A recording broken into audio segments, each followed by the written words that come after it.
Hi everyone, welcome. These two bins that you see right here, one above the other, those are the bins we're going to be working on today. These two bins are, as you can see, African nightcrawlers. ANC stands for African nightcrawlers. These two bins were both started on the same day, so they're just bins 1 and 2 of the same batch of worms. And I'm going to get them up on the bench so I can explain what we're about to do. So let's get to work. What's happening in these bins, most people know once I show something like this, these perforated pieces of cardboard are what I use to separate these beautiful finished castings from what I'm about to build. And what I'm about to build is the horizontal migration feeding zone into the edge of each of these bins. And that's going to consist of what might even be a bit too much stuff here. It just feels like so much. I don't know.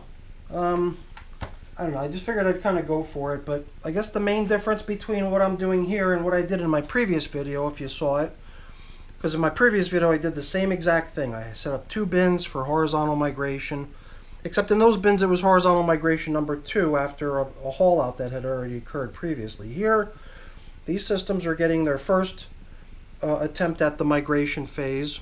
And in my book, it's usually a matter of starting out with the composting phase. And in the case of these two bins went for 315 days composting. And then those 350 days ended 30 days ago.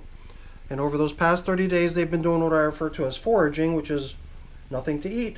They got their last feeding 30 days ago, and they've been able to just go through whatever's remaining in here and pick off what remains. And now we start into the migration phase.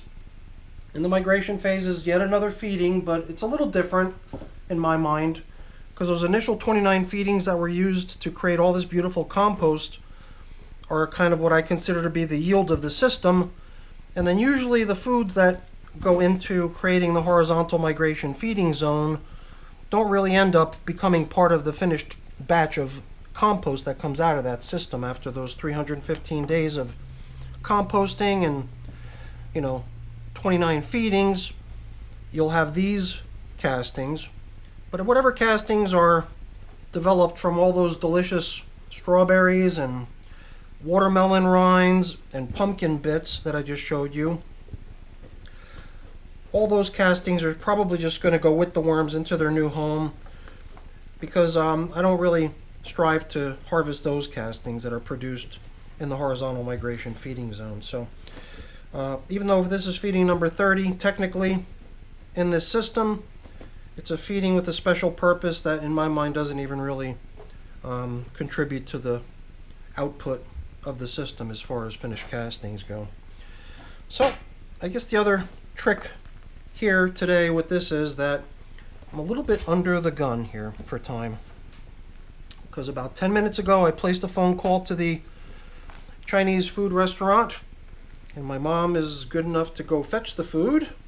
So I'm guessing that right around now she's probably arriving at the restaurant, paying for the food, meaning she'll be getting back in her car and heading my way in the next few minutes. So I'd really love to have this set up and completed so that I can get upstairs and be ready to greet her when she arrives. So a lot of times I have a tendency to go on and on chit-chatting about what I'm doing. Today, I'm a little bit more about just getting it done and getting on to the next matter of business for today, which is dinner. So these castings really look nice. There was another note on the board that I showed earlier. It made mention of aeration. And I was a little bit concerned about the moisture level in this material, thinking that if it remains too damp, the worms are just not going to have any interest in exiting the material. They're going to be completely content just to remain in this stuff. So over those last 30 days, not only has the material in these bins been getting foraged and worked down gradually, I've also been making active efforts to come in here periodically and do pretty much what I'm doing now, which is just aerating the material, stirring it up, moving the more dry stuff that's been out on the surface down into the material below and whatever was down below, remaining kind of damp, bringing that out to the surface, giving that stuff a chance to air out too. So it did seem to me that after 30 days of foraging and aeration, that the material was all becoming nice and crumbly and flowing, and I figured, you know, we've got some really nice round numbers here. We've got 315 composting, 30 days foraging, and if all goes well and we're able to, in 20 days, bring these systems to an end, it'll happen on exactly the 1 year of being in service milestone day. Although it does seem quite unlikely, because in none of my recent efforts have I managed to pull off a migration of the worms out of their material in such a short time. In fact, on certain occasions it's gone well over twice that, or much longer even. And it does seem to me like only when the material has had a chance to dry considerably is when we can expect the worms to want to move out. So I think we're getting pretty close to where we can start positioning our little dividers. And no, I'm not really trying to advertise for any sort of department store here. But yeah, I guess you could see where these boxes originated from. So I'm going to do what I did in my earlier video today, where I took all the food that I was putting in here for the worms and bundling it. And in the case of the bin right here, where we removed this piece of pumpkin stem, I'm just putting it into one of the little bundles so it stays with these worms and can go with the worms to their new home. And I created 6 sheets of paper this same size, which I intended to fill up completely with food. So I'm going to try to make the food last so that each 6 of the sheets of paper gets at least a few chunks of yummy food. I guess my thinking for this was that maybe if it came time to migrate the worms out and I wanted to potentially separate the worms from the material that they're inhabiting, maybe these pieces of paper would sort of hold together well enough that I can maybe shake this stuff all loose and separate some of the material that the worms are inhabiting from the worms so that we can get a better look at them. And I guess it's just easy this way too. So this is one of 2 bins, almost set to go. I've got some of my shredded paper and cardboard, so that itself won't really lend itself to a neat separation of the worms from the material that they're inhabiting. If there's a bunch of shredded paper and cardboard, then, you know, that stuff usually sort of gets mixed in with the worms, making it kind of hard to see what's what. But I don't feel that this newspaper that we're placing in here is quite enough to constitute a complete feeding zone. So that's why when we get done placing these little food bundles in here, we'll just go ahead and we'll shake a little bit of the material onto the top of it. You know, just my shredded paper cardboard mix. You've probably seen it before. Not only is it shredded paper and cardboard, but it also includes a certain amount of leaves and moisture. So it's just your kind of basic bedding mix. And starting to lose count here. It almost seemed like we had more paper bundles in the first system.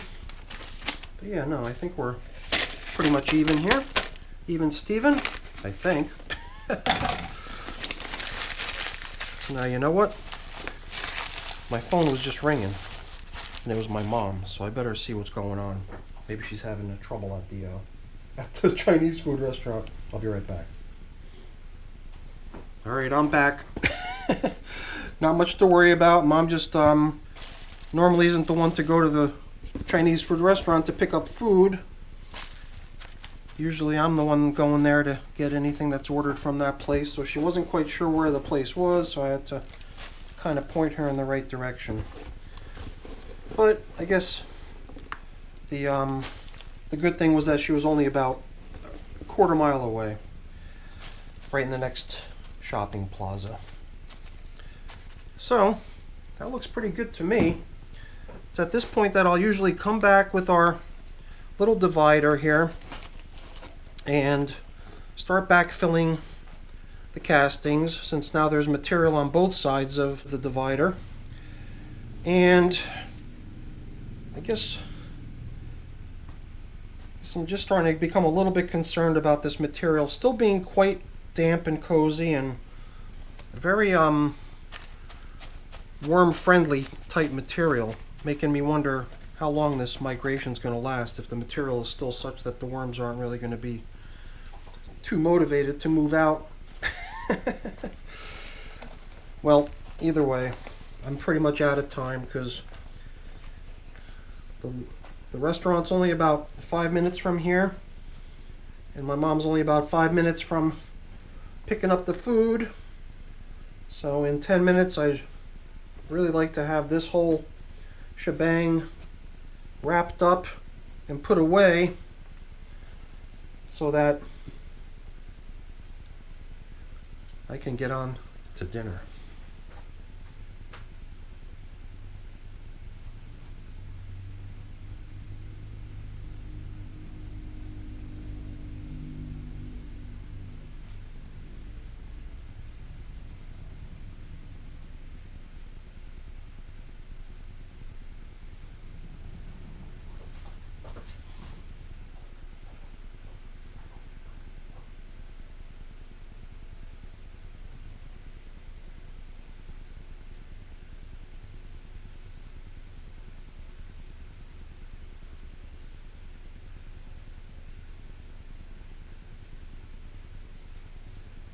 Alright everyone, I just looked out the window and I can see my mom pulling up, so it's time for me to go. So there's still a couple odds and ends that I need to take care of, such as coming in to cover these feeding zones with plastic. And actually that's about it, not much more to be done here. But I do have to go, so before I go really quick, let me just say thank you. Thank you so much for watching. Hopefully you enjoyed the video. If you did, as always, please don't forget to leave me a quick thumbs up before you go. That's always really appreciated. And if you haven't done so already, please also consider subscribing to the channel. That's very much appreciated as well. Gotta go, everyone. Thanks so much for watching. Bye now.